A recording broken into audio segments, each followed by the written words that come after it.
Armenian Security Council Secretary Armen Grigoryan, commenting after today's government meeting on Edmund Marukyan's statement that there are no legal documents justifying the presence of Azerbaijani enclaves in Armenia, said, Azerbaijan has not yet presented legal grounds regarding the enclaves. Meanwhile, the Armenian side has legal substantiation of the presence of Armenian enclaves in Azerbaijan.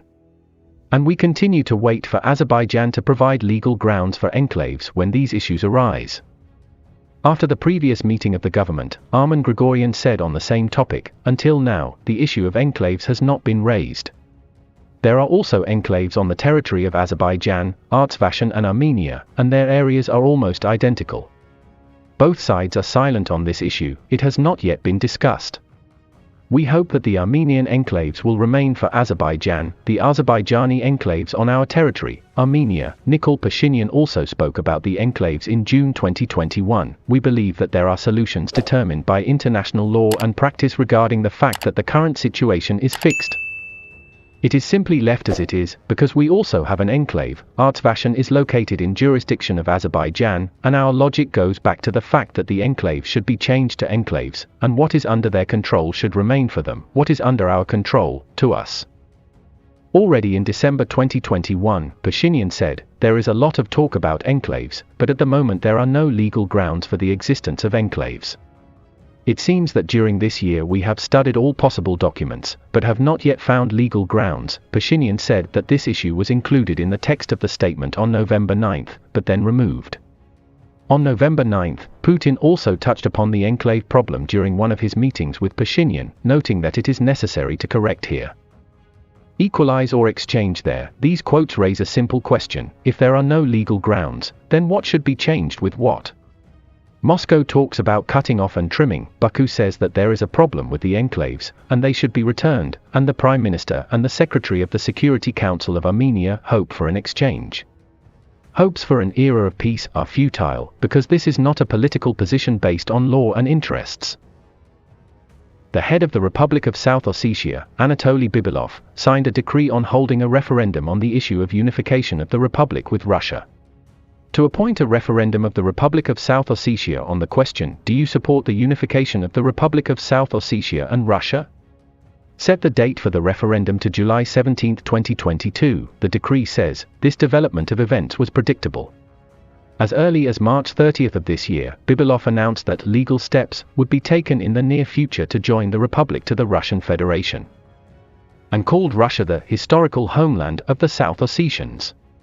Well, what was announced happened. It could not have been otherwise after the annexation of Crimea to Russia, and even more after Russia recognized the independence of the Donetsk and Luhansk regions. Here, by the way, it is important to remember something. In South Ossetia, whose independence from Georgia is recognized only by a few states of the world, on May 8, 2022, a second presidential election took place. The current head of the republic, Bibilov, admitted his defeat to opposition leader Alan Gagloev. Simply put, this is no longer Bibilov, but Gagloev will need to live in the new realities that will come after July 17, and this, indeed, is already very interesting. Let me remind you that Abkhazia has a new leader. On April 23, President Aslan Jania took office. So, in his inaugural speech, which he delivered in Russian, Jania said that he intended to restore public confidence in the government and strengthen all-round cooperation with Russia.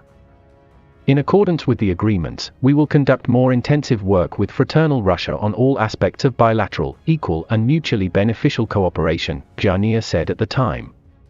So far, he has not said anything about holding a referendum on joining Russia. But that's just for now. It is not difficult to predict that Abkhazia will hold such a referendum. What will Georgia do? Nothing. It will confine itself to official statements. It will express serious concern, which the Kremlin will only wipe away. The Georgians do not have enough spirit to fight with Russia.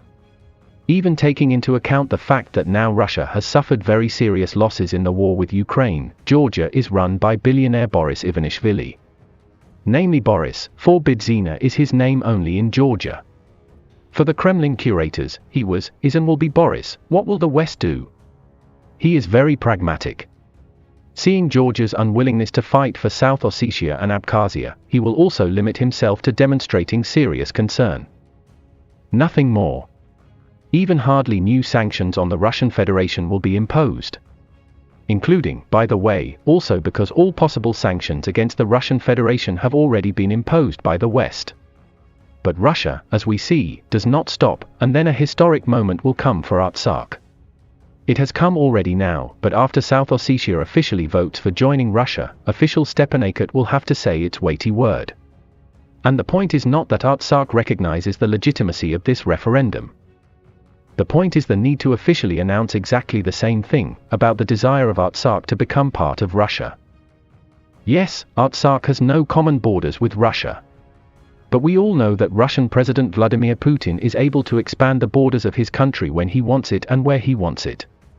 Now, after Azerbaijan and Turkey unequivocally support Ukraine in its war against Russia, Putin is obliged to make a historic decision that would once and for all sober everyone in both Baku and Ankara. Naturally, this can happen after both official Stepanakert and official Yerevan show firmness and adherence to principles.